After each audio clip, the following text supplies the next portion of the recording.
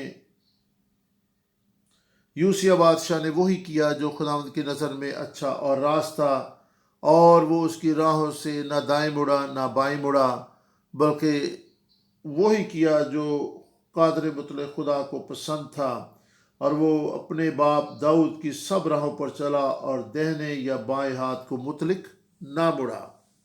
یوسیہ بادشاہ کا کردار، اس کی زندگی ہمارے لیے مشعل راہ ہونی چاہیے کہ ہم بھی آسمانی باپ کی مرضی پر چلیں، ہم بھی آسمانی باپ کے منصوبوں کو آگے بڑھائیں، اور اس کے عہد و احکام سے یوسیہ بادشاہ کی طرح نہ دائیں مڑیں نہ بائیں مڑیں، کیونکہ خداوند کے منصوبے جو وہ ہمارے لیے رکھتا ہے ہمارے فہم و ادراک سے پرے ہیں، اور ہماری سوچ و خیالوں سے بعید ہیں، اور اس کے منصوبے ہمارے منصوبوں سے بہت زیادہ بہتر ہیں۔ دوسری سلاطین 11ویں باب کی 16 سے 20 آیت کو بھی دیکھ سکتے ہیں کہ کس طریقے سے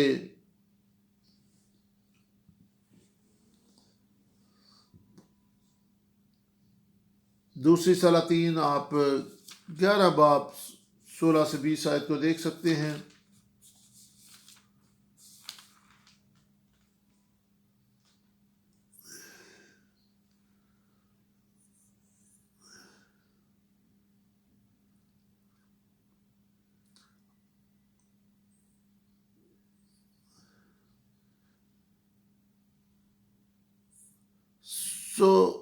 وہ چھوٹا بچہ جو عطلیہ سے چھپایا گیا تھا، جب اس کی عمر 7 برس ہوئی، اور پھر آپ دیکھ سکتے ہیں کہ کس طریقے سے اس کے اقتدار کا آغاز ہوتا ہے، کس طریقے سے اس کی زندگی اور اس کے کارنامے آپ کو سلاطین کی کتاب میں دیکھنے کو مل سکتے ہیں۔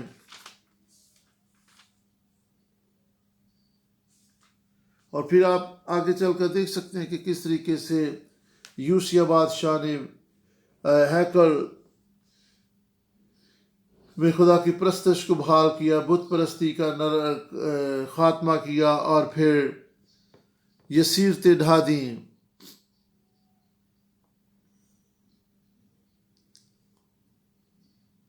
ہم عقصیہ بادشاہ کے حیات زندگی اور عرصہ اقتدار سے بھی چند ایک باتیں سیکھ سکتے ہیں، اور پھر ہم دیکھ سکتے ہیں کہ آپ خدا کے کلام کو دیکھیں،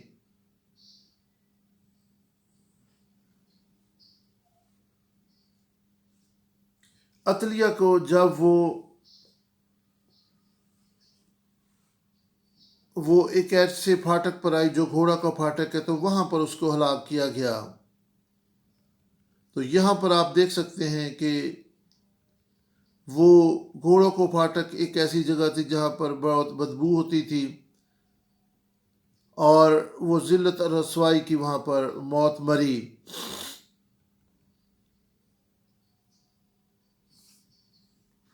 عطلیہ کی زندگی، اس کا اقتدار، اور اس کے اقتدار اور زندگی کا اختتام ہمارے لیے نصیحت کا باعث ہونا چاہیے، عبرت ہونی چاہیے، یہ سبق ہونا چاہیے کہ کس طریقے سے اس کے ناراستی کے کام، اس کی قتل و غارت، اس کا حسد، اس کی کڑواہٹ اس کو لے ڈوبی۔ کڑواہٹ اور حسد کو آپ اپنی زندگی میں معمولی نہ لیں۔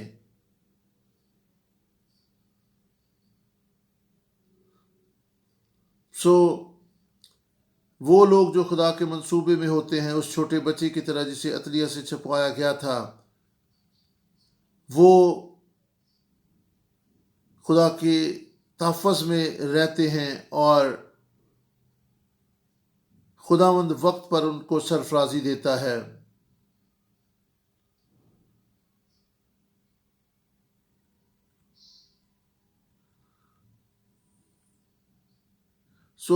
ہمیں اپنے طور پر کچھ بھی کرنے کی ضرورت نہیں ہے۔ آج ہمیں ایمان سے سب باتوں کو قبول کرنا ہے اور ایمان سے ان چیزوں کو اپنی زندگی میں لینا ہے۔ ہم عطلیہ ملکہ کو دیکھ سکتے ہیں، اس نے اقتدار اور اختیار کے نشہ میں دوسروں کو نقصان پہنچایا۔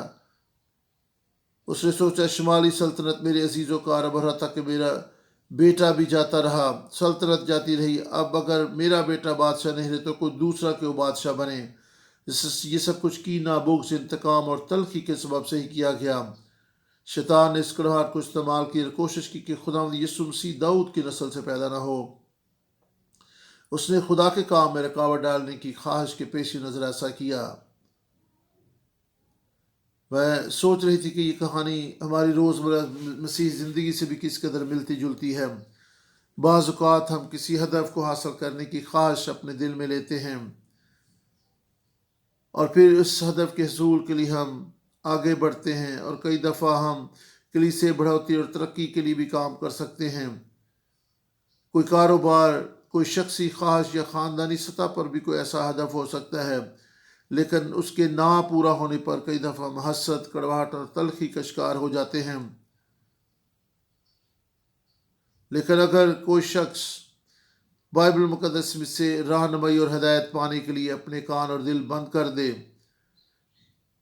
تو پھر خدا کی آواز سننے میں وہ دلچسپی کھو بیٹھے گا۔ تو پھر سمجھ لیں کہ پھر آپ کے اندر جو خواہش اور ہدف ہے وہ خدا کے کلام کے منافی ہے۔ اگر کوئی ایسی چیز آپ کے دل میں ہو جو خدا کے کلام کے مطابق ہے تو پھر آپ خدا کا انتظار کرنا بھی سیکھیں گے۔ یواس بادشاہ کو بھی ہم دیکھ سکتے ہیں۔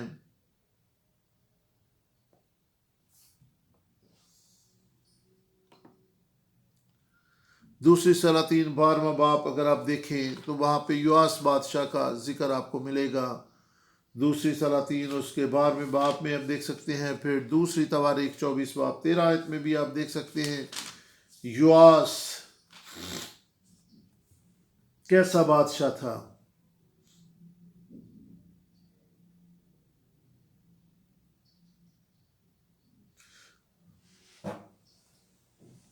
اور یہو کے 7ویں برس یہو آس بادشاہ ہوا، اور اس نے یروشلم میں 40 برس سلطنت کی۔ اس کی ماں کا نام زیبا تھا جو بیر سبا کی تھی۔ اور یواس نے اس تمام عرصہ میں جب تک یہویدا کاہن اور اس کی تعلیم اور تربیت کرتا رہا اور وہی کام کیے جو خدا کی نظر میں ٹھیک ہے۔ بائبل مقدس میں اس کے یواس کے تعلق سے گواہی دیتی ہے کہ اس نے وہی کیا جو خدا کی نظر میں راست اور درست ہے۔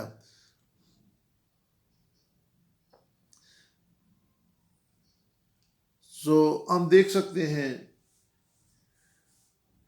کہ وہ لوگ جو خداوند کی راہ سے ہٹ گئے وہ ناراستی کے کاموں میں پڑ گئے۔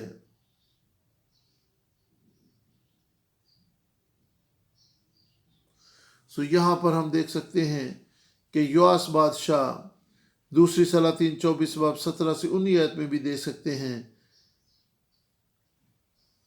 دوسری تواریخ اور 24 باب کو اگر آپ دیکھیں اور اس کی 21 سے 22 آیت میرے ساتھ نکالیں۔ دوسری تواریخ 24 باب 21-22 آیت میں خدا کا کلام اس طرح سے بیان کرتا ہے، تب انہوں نے اس کے خلاف سازش کی اور بادشاہ کے حکم سے خدا ان کے گھر کے صحن میں سے سنسار کیا۔ یواس بادشاہ نے اس کے باپ یہویدا کے احسان کو جو اس نے اس پر کیا تھا یاد نہ رکھا، بلکہ اس کے بیٹے کو قتل کیا اور مرتے وقت اس سے کہا خداوند اس کو دیکھے اور انتقام لے۔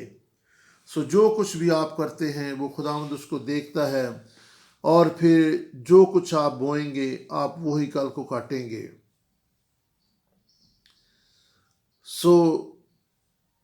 یواس، یوسیہ اور دوسرے بادشاہ اور ملکہ عطلیہ اور ان سب لوگوں کے کام آپ کے سامنے ہیں۔ اکسیا بادشاہ کو دیکھ لیں، اخیب کو دیکھ لیں، ایزبل کو، یہ سب لوگ اور ان کے کردار اور ان کی زندگی آپ کے سامنے ہے۔ جس شخص نے جو کیا، جیسا کیا، اس کو اس کا انجام اور اس کا ثمر ملا۔ وہ رتبہ، وہ مقام جو آج خداوند نے آپ کو دیا ہے، آپ اس کس طریقے سے اس کو استعمال کر رہے ہیں۔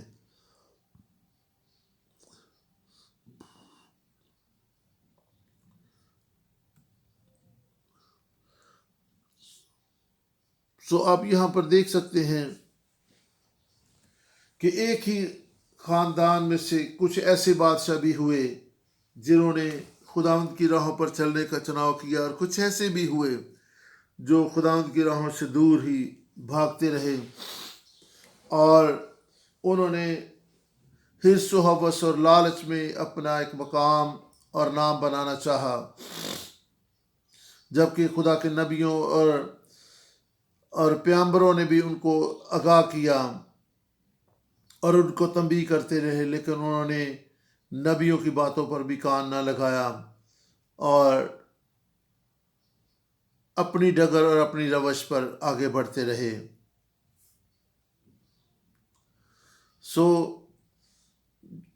کوئی بھی ہدف، کوئی بھی چیز جو آپ خداوند کے سامنے رکھتے ہیں، اس کے لیے بہت ضروری ہے کہ آپ اس کا انتظار کریں اور خداوند کی جو مرضی ہے اس کو قبول کریں۔ ہر وہ چیز، ہر وہ ہدف جو ہم حاصل کرنا چاہتے ہیں، ضروری نہیں کہ وہ خدا کے کلام کے مطابق ہو یا خدا کی مرضی کے مطابق ہو۔ کئی دفعہ وہ اچھی اور بھلی چیزیں جن کو ہم اپنے لیے بہت بہتر سمجھ رہے ہوتے ہیں، وہ خداوند ہمیں نہیں دینا چاہتا۔ اس لیے نہیں کہ خداوند کو ہم سے محبت نہیں، شاید خدا اس سے بھی اچھی چیزیں خداوند ہمیں دینا چاہتا ہے، لیکن بہتر یہی ہے کہ ہم خدا کے وقت کا انتظار کریں اور خداوند کی طرف سے دروازہ کھلنے کا انتظار کریں۔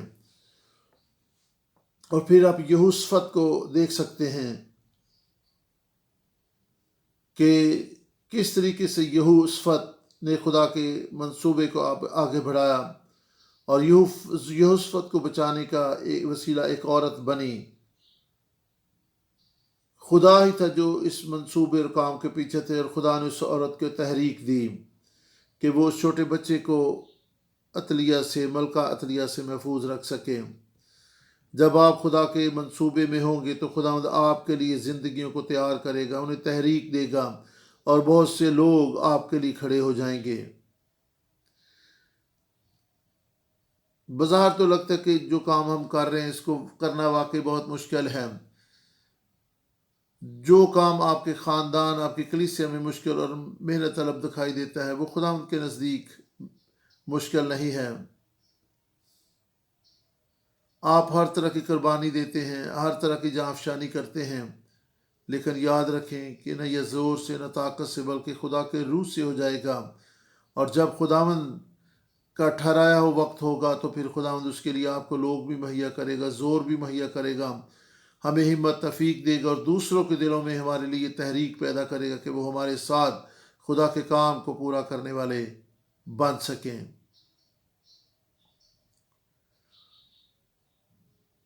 کبھی بھی آپ خدا کے فضل اور اس کی پرستش اور عبادت کو نہ بھولیں۔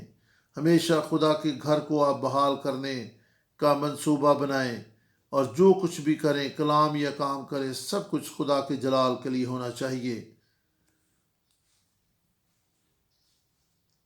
اور 34واں باب اگر آپ دیکھیں، دوسری سلاطین کا 34واں باب اگر آپ دیکھیں، 24واں باب، تو یہاں پر 22-23 آیت میں بھی آپ دیکھ سکتے ہیں۔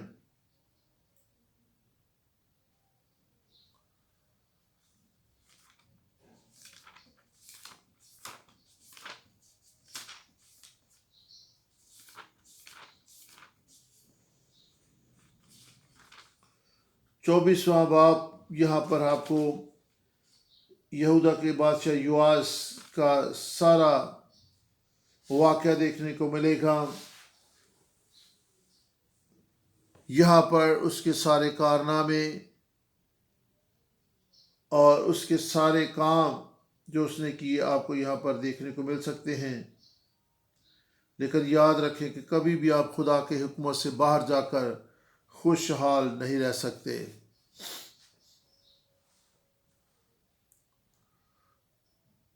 اور خداوند ہے جو تحریک پیدا کرتا ہے، خداوند ہے جو فضل اور توفیق دیتا ہے، خداوند ہے جس نے یوآس بادشاہ کو سرفرازی دی اور اس نے خداوند کی ہیکل کو بحال کیا،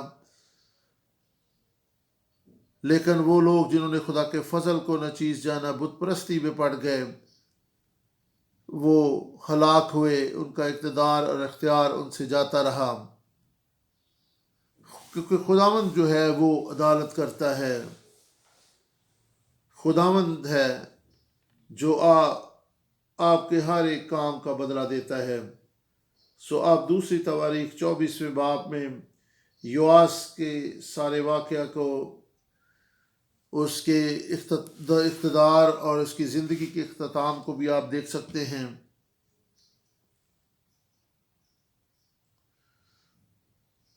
آپ دیکھ سکتے ہیں کہ کس طریقے سے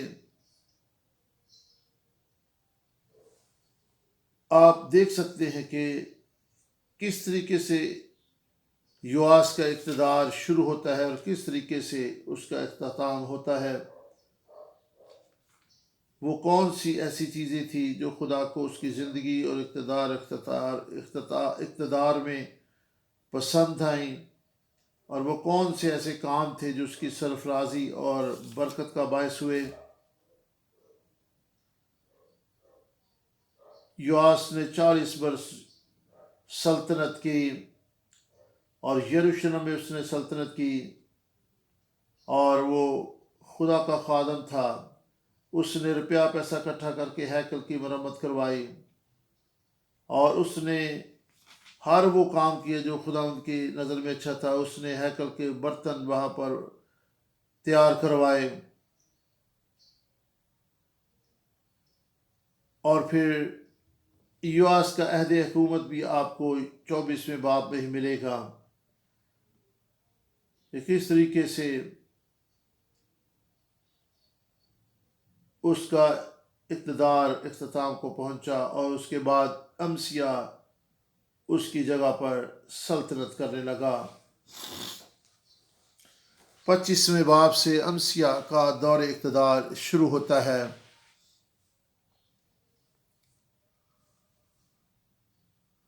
اور یہاں پر دوسرے سلاطین 14ویں باب 6 آیت کو بھی اگر آپ دیکھیں تو یہاں پر آپ کو امسیہ بادشاہ کے تعلق سے آپ کو دیکھنے کو ملے گا کہ اس کا آغاز کیسا تھا۔ دوسری سلاطین اس کا 14واں باب آپ دیکھ سکتے ہیں 6 آیت سے کہ امسیہ بادشاہ کا اقتدار، اس کا آغاز کیسا تھا۔